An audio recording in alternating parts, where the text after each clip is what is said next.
নমস্কার বন্ধুরা, তোমাদের সবাইকে স্বাগত রান্নার ক্রিয়েটিভিটি চ্যানেলে। তো আজকে একটা নতুন রেসিপি নিয়ে চলে এসেছি।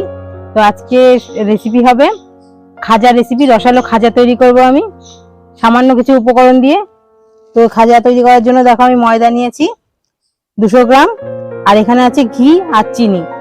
এই সামান্য উপকরণ দিয়ে আমি খাজাগুলো তৈরি করব, একদম নতুনত্ব। তো তোমরা ভিডিওটা শেষ পর্যন্ত দেখতে থাকো। প্রথমে আমি ময়দাটাকে মেখে নেব।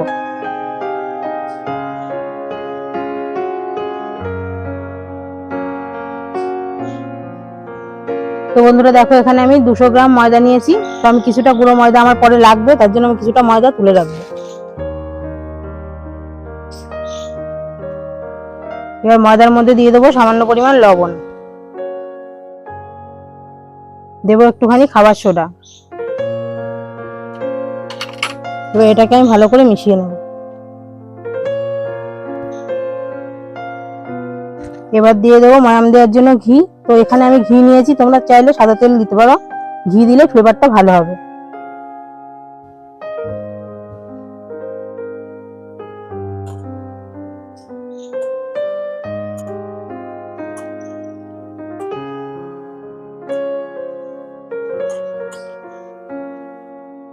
তো বন্ধুরা দেখো, আমার ময়াম দেওয়া হয়ে গেছে।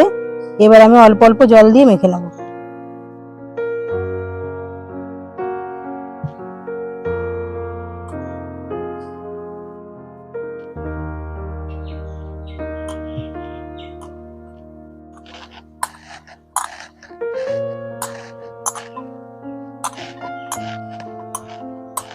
তো বন্ধুরা দেখো, ময়দাটা আমি এভাবে মেখে নিয়েছি, একদম শক্ত হয়নি আবার নরমও হয়নি। এবার আমি ময়দাটাকে 10-15 মিনিট ঢাকা দিয়ে রেখে দেবো।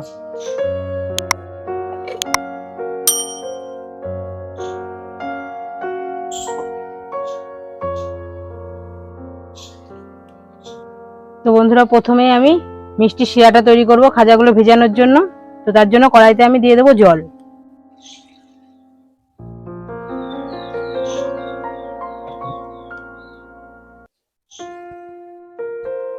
এখানে 150 গ্রাম চিনি আছে, এবার চিনিটা দিয়ে দেবো।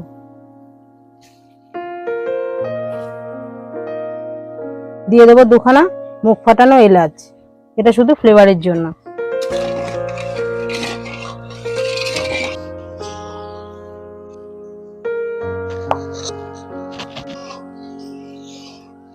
তো শিরাটা জাল হতে হতে আমি ময়দাটা আর একটু মেখে খাজাগুলো তৈরি করে নেব। তো বন্ধুরা দেখো, ময়দাটার ডোটা কত সুন্দর মসৃণ হয়েছে। দেখো আমি এরকম করে লেচি করে নিয়েছি। এবার এটাকে ময়দা দিয়ে রুটির মতো করে একদম পাতলা করে বেলে নেব, যতটা পাতলা করা যায়।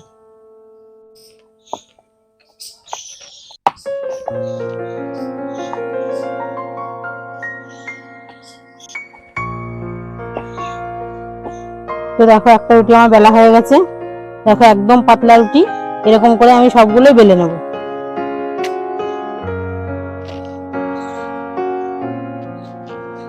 তো বন্ধুরা দেখো, আমার সবগুলো বেলা হয়ে গেছে রুটির মতো করে। এবার আমি এই এক একটা সবগুলো জয়েন করব গুঁড়ো ময়দা আর সাদা তেল দিয়ে। তো দেখো, রুটির মধ্যে আমি সাদা তেল মাখিয়ে নেব।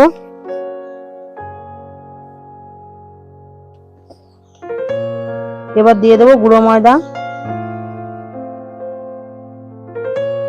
এর উপরে আর একটা রুটি আমি চাপিয়ে দেবো।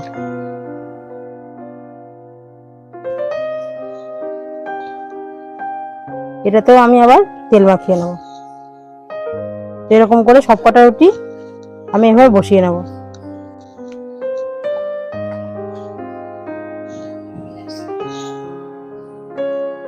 তো দেখো, রুটিগুলো একটার উপর একটা আমি চাপিয়ে দিয়েছি। এবার এটাকে আমি রোল করে নেব।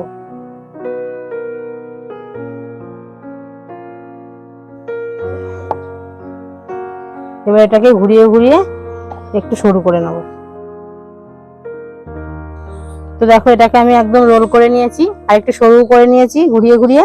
এবার এটাকে আমি পিস পিস করে কেটে নেব। তো দুই সাইডে প্রথমে বাঁকা অংশটুকু কেটে ফেলে দেবো।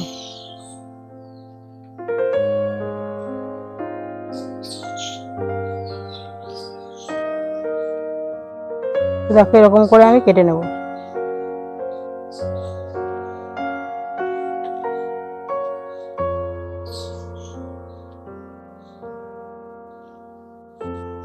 তো দেখো এরকম করে কেটে নিয়েছি। এবার এগুলোকে আমি একদম হালকা করে বেলে নেব।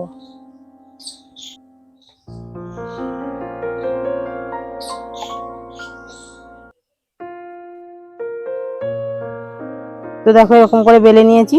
এই সাইডগুলো দেখো লেয়ার লেয়ার হয়েছে, এটা কিন্তু ফুলে আরো লেয়ার হয়ে যাবে। তো এরকম করে সবগুলো আমি বেলে নেব। তো দেখো আমার খাজাগুলো সব বেলা হয়ে গেছে। এদিকে রসটাও আমার রেডি হয়ে গেছে। দেখো রসটা তৈরি হয়ে গেছে। এবার খাজাগুলো ভেজে রসের মধ্যে দিয়ে দিলেই হয়ে যাবে। তো খাজাগুলো ভাজার জন্য এবার তেল দিয়ে দেবো কড়াইতে আমি।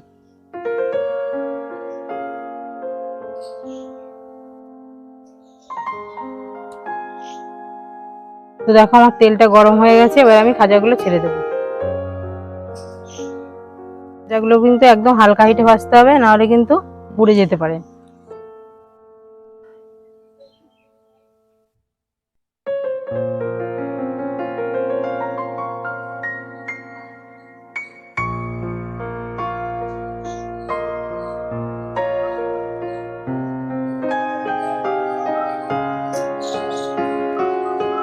তো দেখো আমার খাজাগুলো কি সুন্দর লেয়ার লেয়ার হয়েছে। এবার আরেকটু লাল করে ভেজে নিলেই কিন্তু আমার খাজাগুলো ভাজা কমপ্লিট হয়ে যাবে। তো দেখো আমার এই খাজাগুলো ভাজা হয়ে গেছে। এবার আমি এগুলো তেল ঝরিয়ে তুলে নেব। দেখো কি দারুণ লাগছে। তো এরকম করে আমি সবগুলো ভেজে নেব।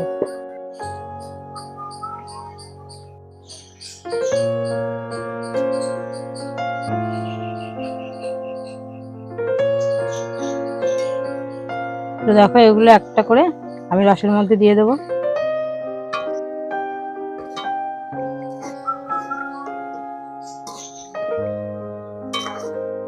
তো বন্ধুরা দেখো এই খাজাগুলো কত সুন্দর লাগছে। এগুলো আমার রসে চোবানো হয়ে গেছে। এবার আমি তুলে নেব।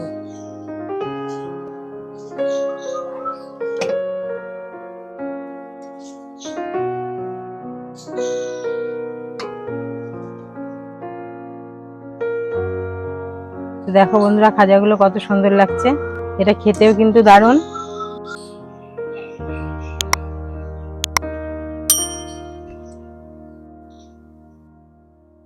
তো বন্ধুরা দেখো ঘরে থাকা কয়েকটা উপকরণ দিয়েই আমি এই খাজাগুলো তৈরি করে ফেললাম। এই খাজাগুলো কিন্তু অসম্ভব মজাদার খেতে। তো তোমরাও এই খাজাটা বাড়িতে বানিয়ে ফেলো। আশা করি তোমাদের ভালো লাগবে। আর আমার চ্যানেলটিকে সাবস্ক্রাইব করে রেখো এরকম আরো নতুন নতুন ভিডিও পাওয়ার জন্য। তো তোমরা সবাই সুস্থ থেকো, ভালো থেকো। দেখা হচ্ছে পরবর্তী কোনো নতুন রেসিপির সঙ্গে।